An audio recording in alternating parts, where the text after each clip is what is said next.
नमस्कार, स्वागत करता हूं आपके अपने YouTube चैनल चिराग इंस्टीट्यूट आईएएस पीसीएस में। मैं चिराग गुप्ता। आज हम लोग डिस्कस करने जा रहे हैं एनसीईआरटी क्लास 6, ठीक है, चैप्टर 8 के बारे में। और इससे संबंधित जितने भी तथ्य हैं उन सभी को हम लोग एक करके देखने का प्रयास करेंगे। तो चलिए शुरू करते हैं। जैसा कि आज का हमारा टॉपिक है खुशहाल गांव और समृद्ध शहर, लोहार की दुकान पर प्रभाकर। प्रभाकर को ध्यान में रखकर के इस चैप्टर को आगे की तरफ बढ़ाया गया है। इसे आप जरूर ध्यान में रखें और एक एक करके हम लोग देखने का प्रयास करते हैं। जैसा कि लिखा हुआ है कि प्रभाकर लोहारों को काम करते देख रहा था। एक छोटी सी बेंच पर कुल्हाड़ी और हथिया जैसे कुछ औजार बेचने के लिए रखे हुए थे। दूसरी ओर भट्ठी जल रही थी। औजार बनाने के लिए दो लोग लोहे की एक छड़ को गर्म कर उसे पीट रहे थे। प्रभाकर को यह सब बड़ा मजेदार लग रहा था कि आखिर ऐसा क्यों हो रहा था। लोहे के औजार और खेती। आगे बढ़ते हैं और देखने का प्रयास करते हैं कि लोहे का प्रयोग आज एक आम बात है। लोहे की चीजें हमारी रोजमर्रा की जिंदगी का हिस्सा बन गई है। इस उपमहाद्वीप में लोहे का प्रयोग लगभग आज से 3000 साल पहले शुरू हुआ था। महापाषाण कब्रों में लोहे के औजार और हथियार बड़ी संख्या में मिले हैं। इनके बारे में तुम अध्याय 5 में ऑलरेडी पढ़ चुके हो। करीब 2500 साल पहले लोहे के औजारों के बढ़ते उपयोग का प्रमाण मिलता है। इनमें जंगलों को साफ करने के लिए कुल्हाड़ियों और जुताई के लिए हलों के फाल शामिल हैं। अध्याय 6 में तुमने पढ़ा था कि लोहे के फाल के इस्तेमाल से कृषि उत्पादन काफी ज्यादा बढ़ गया था। यही कुछ साक्ष्य मिले हैं जो लोहे के पूरी तरह से औजार हैं, ठीक है, जो कि अलग अलग काल में कि हम इसके प्रमाण मिले हैं। अगला है कृषि उत्पादन बढ़ाने के लिए उठाए गए अन्य कदम। तो उठाए गए अन्य कदम क्या थे कि जैसा कि लिखा हुआ है कि उठाए गए कदम और सिंचाई। समृद्ध गांवों के बिना राजाओं तथा उनके राज्यों का बने रहना मुश्किल था। जिस तरह कृषि के विकास में नए औजार तथा रोपाई महत्वपूर्ण कदम थे, उसी तरह सिंचाई भी काफी उपयोगी साबित हुई। इस समय सिंचाई के लिए नहरें, कुएं, तालाब तथा कृत्रिम जलाशय भी बनाए गए। औजारी की सूची में इन चित्रों के नाम चुनो। जैसा कि यह है हसिया, ठीक है, जैसा कि आप देख पा रहे हैं, ठीक है, यह है हसिया। अगला है आपका अगला है आपका कुल्हाड़ी, ठीक है, कुल्हाड़ी के रूप में। और यह है आपका सड़सी, ठीक है, यह है हसिया, यह है आपका कुल्हाड़ी और यह है सड़सी के रूप में। ऐसी 5 चीजों की सूची बनाओ जिनका प्रयोग तुम रोज करते हो। अगला है आपका नेक्स्ट है कि इस चार्ट में तुम्हें सिंचाई से आए परिवर्तन दिखाए गए हैं। खाली स्थानों से सही वाक्य को भरो। जैसा कि लिखा गया कि लोगों द्वारा परिश्रम किया गया। दूसरा, किसानों को लाभ मिला क्योंकि अब उत्पादन की अनिश्चितता घटी। दूसरा, कर अदा करने के लिए किसानों का उत्पादन बढ़ाना था। अगला है आपका राजाओं ने सिंचाई की योजना बनाई और धन खर्च किया। इस प्रकार से ये चैप्टर क्या हो गया, चैप्टर को हम लोग आगे की तरफ देख रहे हैं, ठीक है। ये ज्यादा उतना इंपॉर्टेंट नहीं है, ठीक है। हम लोग चैप्टर को सीधे ध्यान में रखते हैं कि गाँव में कौन रहते थे। इस उपमहाद्वीप के दक्षिणी तथा उत्तरी हिस्सों के अधिकांश गांवों में कम से कम 3 तरह के लोग रहते थे। तमिल क्षेत्र में बड़े भूस्वामियों को वेल्लला, वेरी वेरी इंपॉर्टेंट, ये आपसे एग्जाम में जरूर क्वेश्चन पूछा जाएगा और ये कहीं ना कहीं एग्जाम में प्रीलिम्स में जरूर पूछा भी गया है, ठीक है, कि तमिल क्षेत्र में बड़े भूस्वामियों को क्या कहा जाता था, तो उन्हें वेल्लला कहा जाता था। साधारण हलवाओं को उड़वार और भूमिहीन मजदूर यानी कि जिसके पास भूमि नहीं थी, ठीक है ना, दास को क्या कडेसियार और अधिमई कहलाते थे। तो देखिए टोटल 4 पॉइंट आया यहाँ पे। भूस्वामी को वेल्लला, ठीक है। अगला है आपका साधारण हलवाई जो होते थे उन्हें उड़वार, भूमिहीन मजदूर या फिर जो दास होते थे उन्हें कडेसियार कहा जाता था और अधिमई कहा कहलाते थे। देश के उत्तरी हिस्से में गांव का प्रधान व्यक्ति ग्राम भोजक कहलाता था। अक्सर एक ही परिवार के लोग इस पद पर कई पीढ़ियों तक बने रहते थे।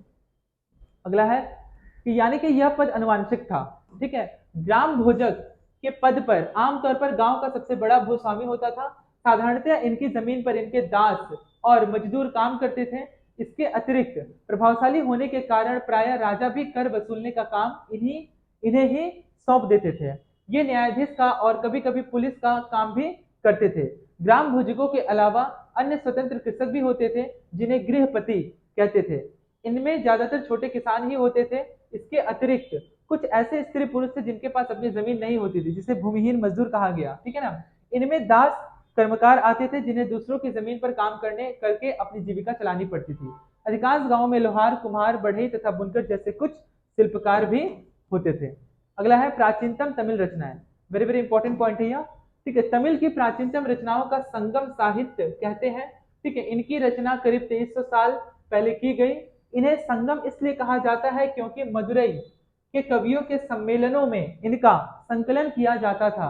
गांव में रहने वालों को जिन तमिल नामों का उल्लेख यहाँ किया गया है वे संगम साहित्य में पाए जाते हैं। ठीक है। तो तमिल का जो किसी भी तरह के तमिल का जो उल्लेख जो किया गया है या फिर उसमें लोगों के रहन सहन खान पान या फिर जो भी उनके विचारों का उल्लेख किया गया वो संगम साहित्य में किया गया, ये आप जरूर ध्यान में रखेंगे। अगला है कि नगरे नगर क्या कहती है, कहानियां, यात्रा विवरण और मूर्ति कलाएं और पुरातत्व। तुमने जातकों के बारे में सुना होगा, ये वे कहानियां हैं जो आम लोगों में प्रचलित थी, जो कहीं लिखी गई नहीं है, जो कहीं सुनी गई है। किसी ने कहा, फिर उसने किसी को कहा, तो वो धीरे धीरे करके उस कहानी का क्या होगा, विकास होने लगा और एक दूसरे के मुख से कही सुनी गई कहानियों को जातक कथाएं कही जाती है। बौद्ध भिक्षुओं ने इनका संकलन किया। यहाँ एक जातक कथा दी गई है जिनमें यह बताया गया है कि एक निर्धन किस तरह धीरे धीरे धनी बन जाता है, यानी कि वह अमीर बन जाता है। एक निर्धन की चतुराई, ध्यान दीजिएगा इस कहानी को और समझने का प्रयास कीजिएगा कि एक शहर में एक गरीब युवक रहता था। उसके पास एक मरे चूहे के अलावा कुछ नहीं था। उसने उस चूहे को एक सिक्के में एक भोजनालय वाले की बिल्ली के लिए बेच दिया। यानी कि उसके पास एक चूहा था और बाकी कुछ भी नहीं था, और वो भी जो चूहा था वो मरा हुआ था, वो जिंदा नहीं था। उसने क्या किया, उस चूहे को क्या किया, एक भोजनालय वाले को बिल्ली को बेच दिया। फिर एक दिन बड़ी जोर की आंधी आई। राजा का बगीचा टूटी टहनियों और पत्तों से भर गया। उनका माली इसे साफ करने की बात से परेशान हो उठा। युवक ने माली से कहा कि अगर लकड़ियां और पत्ते उसे मिल जाए तो वह बगीचे की सफाई कर सकता है। माली तुरंत मान गया। युवक ने पास खेल रहे बच्चों को यह कहकर इकट्ठा कर लिया कि प्रत्येक टहनी और पत्ते के बदले मैं तुम्हें एक एक मिठाई मिलेगी। देखते ही देखते उन्होंने बगीचे से एक एक तिनका चुनकर गेट के पास इकट्ठा कर दिया। तभी उधर से राजा का कुम्हार बर्तनों को पकाने के लिए ईंधन की तलाश में गुजरा। उसने पूरे ढेर को खरीद लिया, जो बच्चों द्वारा उठाया गया जो ढेर था उसको वो खरीद लिया। इस तरह युवक के पास कुछ और पैसे हो गए। अब उस युवक ने एक और योजना बनाई। एक बड़े बर्तन में पानी भरकर वह नगर के द्वार पर गया और वहां उसने घास काटने वाले 500 लोगों को पानी पिलाया। खुश होकर उन लोगों ने कहा कि तुमने हमारे लिए इतना अच्छा काम किया, बताओ अब हम तुम्हारे लिए क्या कर सकते हैं। उसने कहा, मैं आपको यह तब बताऊंगा जब मुझे आपकी सहायता की जरूरत होगी। अच्छे से समझिएगा, ठीक है, वेरी वेरी इंपॉर्टेंट। ठीक है, और अच्छी कहानी है। ठीक है, उसके बाद उसने एक व्यापारी से दोस्ती की। एक दिन उस व्यापारी ने बताया कि कल एक घोड़े का व्यापारी 500 घोड़ों के साथ शहर में आ रहा है।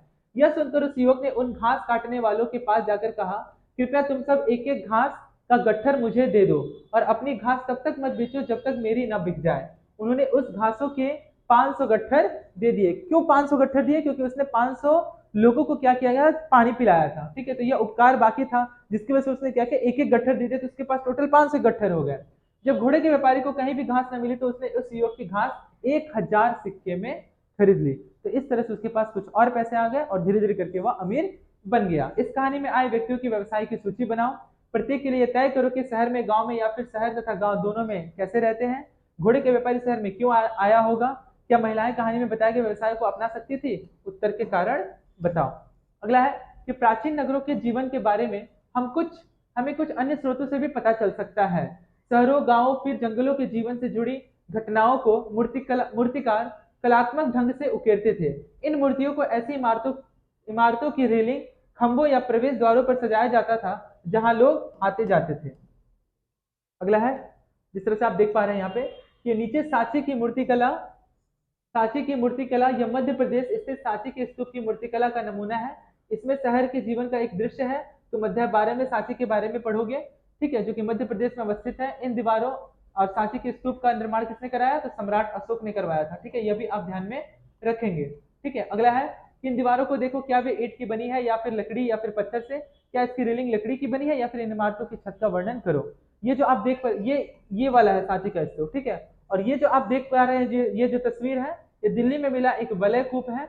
हड़प्पा की जन विकास व्यवस्था से ये कैसे भिन्न है। अध्याय 6 में वर्णित इनके अनेक शहर महाजनपदों की राजधानी थी। जैसा कि तुमने पढ़ा, इनमें से कुछ शहर पर कोटों से घिरे होते थे। महाजनपद टोटल 16 महाजनपद थे, और टोटल 16 महाजनपद में जैसे कि मैंने बताया है कि मगध, अंक, काशी, कौशल, अवंती, अस्मक, वज्जी, मल, चेदि, वत्स, कुरु, पांचाल, मत्स्य, सूरसेन, गांधार, कंबोज, इन सबकी राजधानियों की लिस्ट में क्या करूंगा, एक बना दूंगा और इसका भी छोटा सा वीडियो बना दूंगा, जो कि 3 से 4 या 5 मिनट का वीडियो होगा, वो आपको अच्छे से क्लियर हो जाएगा। ठीक है, तो आगे बढ़ते हैं और एक एक करके देखने का प्रयास करते हैं। ठीक है, ये सांची के स्तूप से लिया गया एक छोटा सा चित्र है। ठीक है, अगला है आपका कि जैसा कि तुम ऊपर के चित्र में देख रहे हो, अनेक शहरों में वलय कूप मिले हैं। ठीक है, ये वलय कूप गुसलखानों, नाली या कूड़ेदान के लिए प्रयुक्त होते थे। प्रायः ये वलय कूप लोगों के घरों में होते थे। महलों, बाजारों, आम घरों के अवशेष बहुत कम मिले हैं। संभवतः लकड़ी, मिट्टी व कच्ची ईंटों या छप्पर से बने होने के कारण ये ज्यादा समय तक टिक न पाए हो। भविष्य में पुरातत्वविद इनकी खोज कर सकते हैं। प्राचीन शहरों के बारे में वहां गए नाविकों तथा यात्रियों के विवरणों द्वारा भी पता चलता है। ऐसा ही एक विस्तृत विवरण किसी अज्ञात यूनानी नाविक का है, जिन जिन आगे पढ़ते हैं हम लोग इस कहानी से पढ़ने से पहले कि जिन जिन पत्तनों पर वह गया। पत्तनों का कहने का मतलब यहाँ पे जहाँ पे जलपूत आकर के रुकते थे, ठीक है, जहाँ पे पानी का जो जहाज होता था वह आकर के रुकते थे, जलपूत आकर के रुकते थे, उसे पत्तन कहा गया। ठीक है, जिसे इंग्लिश में क्या कहते हैं, पोर्ट कहते हैं। ठीक है, उन सभी के बारे में उसने लिखा है। मानचित्र 7 में भरूच ढूंढो। अब उसके द्वारा दिए गए वर्णन को पढ़ो। इससे पहले हम लोग इसे पढ़ लेते हैं। ठीक है, कि बेरी गाजा यानी कि भरूच का यूनानी नाम, भरूच का ही यूनानी यूनानी जो नाम था वो क्या था आपका, बेरी गाजा। ये भी आप ध्यान में रखेंगे। इसकी कहानी है कि बेरी गाजा की सकड़ी खाड़ी में समुद्र से आने वालों के लिए नाव चला पाना बहुत मुश्किल होता है। राजा के द्वारा नियुक्त कुशल और अनुभवी स्थानीय मछुआरे ही यहाँ जहाज ला सकते थे। बेरी गाजा में शराब, तांबा, टीन, सीसा, मूंगा, पुखराज, कपड़े, सोने और चांदी के सिक्कों का आयात होता था। तो किन किन चीजों का आयात होता था, शराब, तांबा, टीन, सीसा, मूंगा, पुखराज, कपड़े, सोने और चांदी के सिक्कों का आयात होता था। हिमालय की जड़ी बूटियां, हाथी दांत, गोमेद, कार्नेलियन, सूती कपड़ा, रेशम तथा इत्र, इत्र यानी कि परफ्यूम जिसे सेंट कहते हैं, यहाँ से निर्यात किए जाते थे। राजा के लिए व्यापारी विशेष उपहार लाते थे जो कि नजरानी के रूप में होता था। इनमें चांदी के बर्तन, गायक, किशोर, सुंदर औरतें, अच्छी शराब तथा उत्कृष्ट महीन कपड़े भी शामिल होते थे। ठीक है, अगला है सिक्के। ठीक है ना, आपसे एग्जाम में पूछा जाता है कि स्टडी ऑफ कॉइन को क्या कहा जाता है, यानी कि सिक्कों का अध्ययन को क्या कहा जाता है, तो न्यूमिस्मेटिक। ये भी आप ध्यान में रखेंगे, हो सके तो आप इसे लिख लीजिए, न्यूमिस्मेटिक कहा जाता है सिक्कों के अध्ययन को। ठीक है, सिक्कों के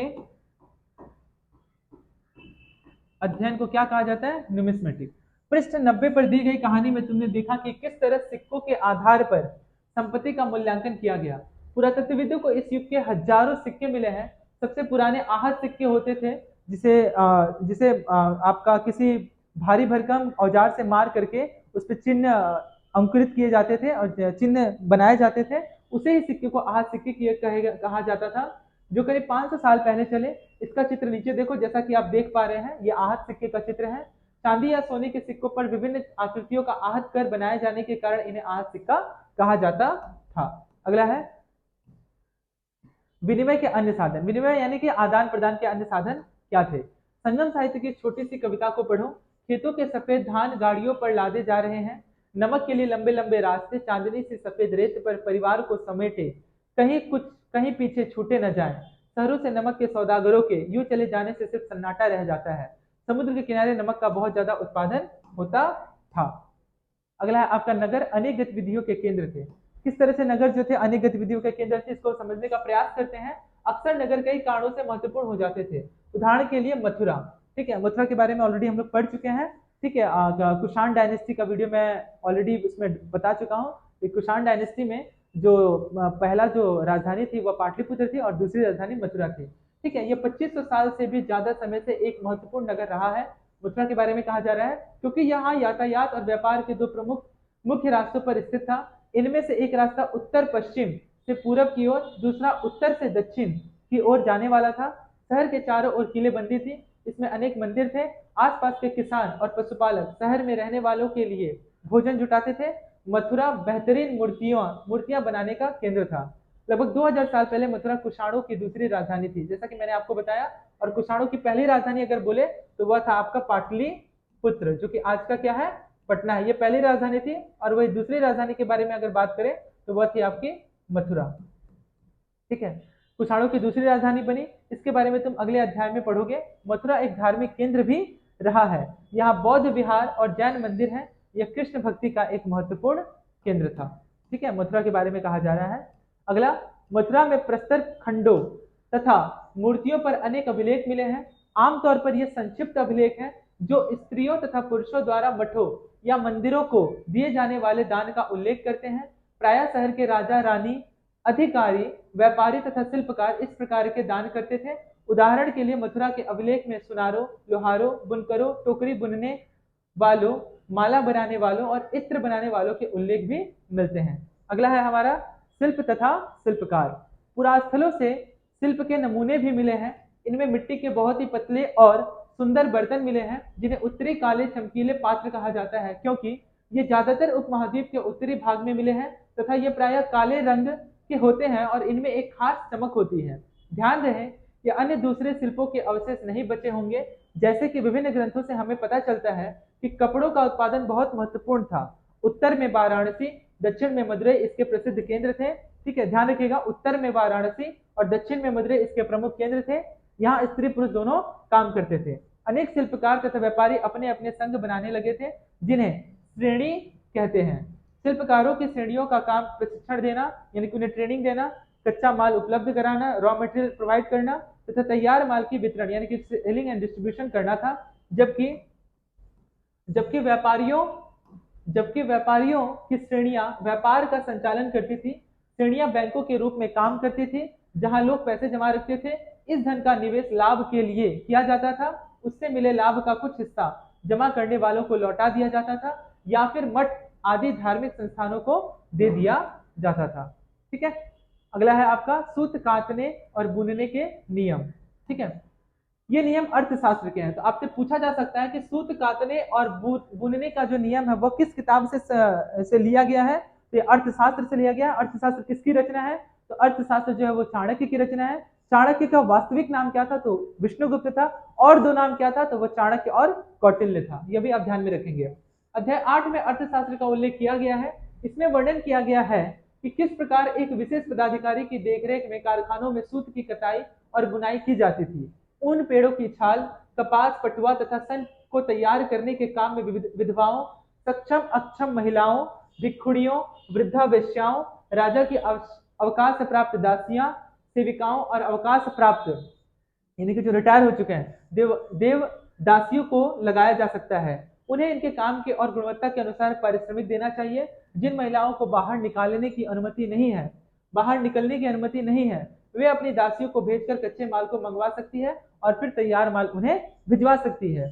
वे औरतें जो कारखाने तक जा सकती हैं, उन्हें अपना माल कारखाने तक तड़के ले जाना पड़ता था, जहां उन्हें पारिश्रमिक मिलता था। इस समय माल को अच्छी तरह जांचने के लिए रोशनी रहती है, मगर अगर निरीक्षक उस औरत की तरफ देखता है या इधर उधर की बातें करता है तो उसे सजा मिलनी चाहिए।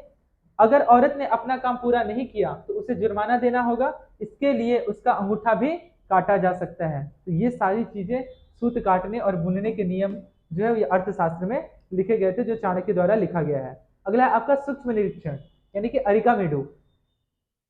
मानचित्र 7 में अरिकामेडु यानी कि पुदुचेरी में अवस्थित है। अरिकामेडु ध्यान में रखिएगा, आपसे पूछा जा सकता है कि अरिकामेडु किस भारत के किस केंद्र शासित राज्य में अवस्थित है, तो वह है आपका पुदुचेरी। ठीक है, ढूंढो। पृष्ठ 96 में रोम के बारे में दी जानकारी पढ़ो। लगभग 2200 से 1900 साल पहले अरिकामेडु एक पत्तन था। पत्तन यानी कि पोर्ट था, जहाँ पे जलपोत आकर के रुकते थे, पानी के जहाज आकर के रुकते थे। यहाँ दूर दूर से आए जहाजों से सामान उतारे जाते थे। यहाँ ईंटों से बना एक ढांचा मिला है जो संभवतः गोदाम रहा होगा। यहाँ भूमध्य सागरीय क्षेत्र के एम्फोरा जैसे पात्र मिले हैं। इनमें शराब और तेल जैसे सरल पदार्थ रखे जा सकते थे। इनमें दोनों तरफ से पकड़ने के लिए हत्थे लगे हैं। साथ ही यहाँ एरेटाइन जैसे मोहर लगे लाल चमकदार बर्तन भी मिले हैं। इन्हें इटली के एक शहर के नाम पर एरेटाइन नाम पात्र के नाम से जाना जाता है। इसे मोहर लगे सांचे पर गीली चिकनी मिट्टी को दबाकर बनाया जाता था। अगला है कि कुछ ऐसे बर्तन भी मिले हैं जिनका डिजाइन तो रोम का था, किंतु वे यही बनाए जाते थे। यहाँ रोमन लैंप, शीशे के बर्तन तथा रत्न भी मिले हैं। साथ ही छोटे छोटे कुंड भी मिले हैं जो संभवतः कपड़े की रंगाई के पात्र रहे होंगे। यहाँ पर शीशे और अर्ध बहुमूल्य पत्थरों से मनके बनाने के पर्याप्त साक्ष्य भी मिले हैं। जैसा कि आप ये तस्वीर देख रहे हैं कि अभिलेखित मिट्टी के बर्तन, कई बर्तनों पर ब्राह्मी लिपि में अभिलेख मिले हैं। प्रारंभ में ये जो लिखा गया है ये ब्राह्मी लिपि में उत्कीर्ण किया गया है। प्रारंभ में तमिल भाषा के लिए इसी लिपि का प्रयोग किया जाता था, इसीलिए इन्हें तमिल ब्राह्मी अभिलेख भी कहा जाता है। अब हम लोग चैप्टर खत्म होने के कगार पर हैं। ठीक है, अन्यत्र पढ़ने जा रहे हैं। जैसा कि लिखा गया अन्यत्र में कि मानचित्र 6 में रोम को ढूंढो। यह यूरोप के सबसे पुराने शहरों में से एक है। इसका विकास लगभग तभी हुआ जब गंगा के मैदान के शहर बस रहे थे।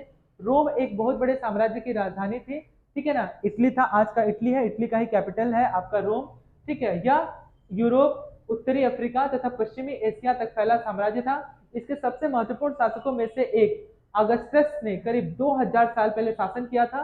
उसने कहा था कि रोम ईंटों का शहर था। किसने कहा था कि जो रोम जो है वो ईंटों का शहर था? तो अगस्टस ने कहा था, जिसे मैंने संगमरमर का बनवाया।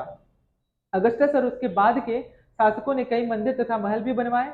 अगस्टस ने बड़े बड़े रंगमंडल जिसे एम्पी थिएटर बनवाए। इनमें चारों तरफ दर्शकों के बैठने की सीढ़ीनुमा जगह होती थी। यहाँ लोग यहाँ लोग विभिन्न प्रकार के कार्यक्रम कार्यक्रम देख सकते थे। उन्होंने स्नानागार, ठीक है ना, बात टब भी बनवाए जहां स्त्रियों तथा पुरुषों के लिए अलग अलग समय निर्धारित थे। यहाँ लोग एक दूसरे से मिलते थे और आराम करते थे। बड़े बड़े जलवाही सेतु जिसे एक्वाट एक्ट के जरिए शहर के स्नानागारों, फव्वारों तथा गुसल खानों के जरिए पानी लाया जाता था। तो इस प्रकार से हमारा जो ये चैप्टर है पूरी तरह से समाप्त हुआ। ठीक है, खाली जगहों को भरो।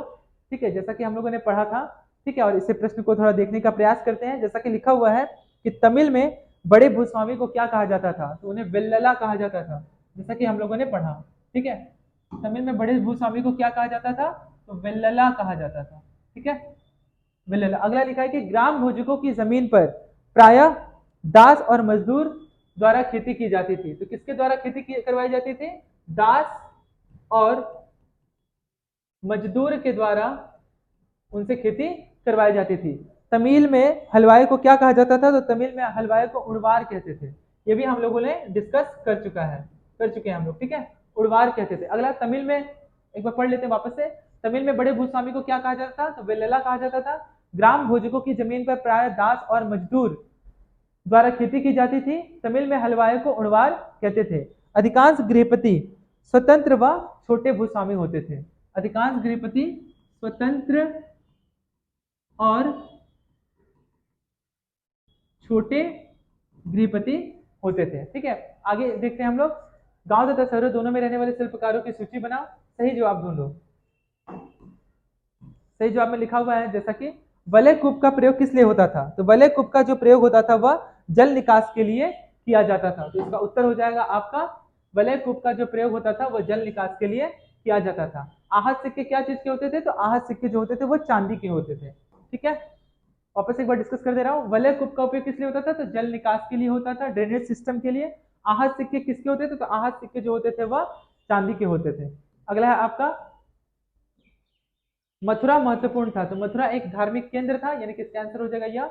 ठीक है, श्रेणी का अर्थ किससे तात्पर्य? तो श्रेणी में कौन विभक्त थे? तो श्रेणी में जो विभक्त थे वो शिल्पकार जो थे, उन्हें श्रेणियों में विभक्त किया गया था। ठीक है, तो इस प्रकार से हमारा जो ये चैप्टर है वो पूरी तरह से कंप्लीट हुआ। ठीक है, उम्मीद करता हूं कि ये सभी पॉइंट आप लोग को एकदम अच्छे से क्लियर हुआ होगा। ठीक है, और कुछ इसको हो सके तो एक बार अच्छे से आप देख लीजिएगा, और इससे संबंधित जितने भी मुख्य बिंदु हैं, मूल बिंदु हैं, और जो जो मैंने पॉइंट को नोट किया है, कि आप उसे अच्छे से देख लीजिएगा। ठीक है, और ऐसे ही नोट्स बनाते रहिए और लगातार पढ़ते रहिए। ठीक है, पढ़ाई में किसी भी तरह का कोई विलंब मत कीजिएगा, मतलब किसी भी तरह का वो चूक मत कीजिएगा कि आज पढ़ लिए, आज ज़्यादा पढ़ लिए तो कल कम पढ़ लेंगे।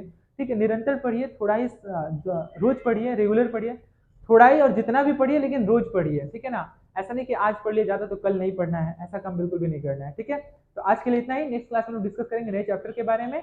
बहुत बहुत धन्यवाद।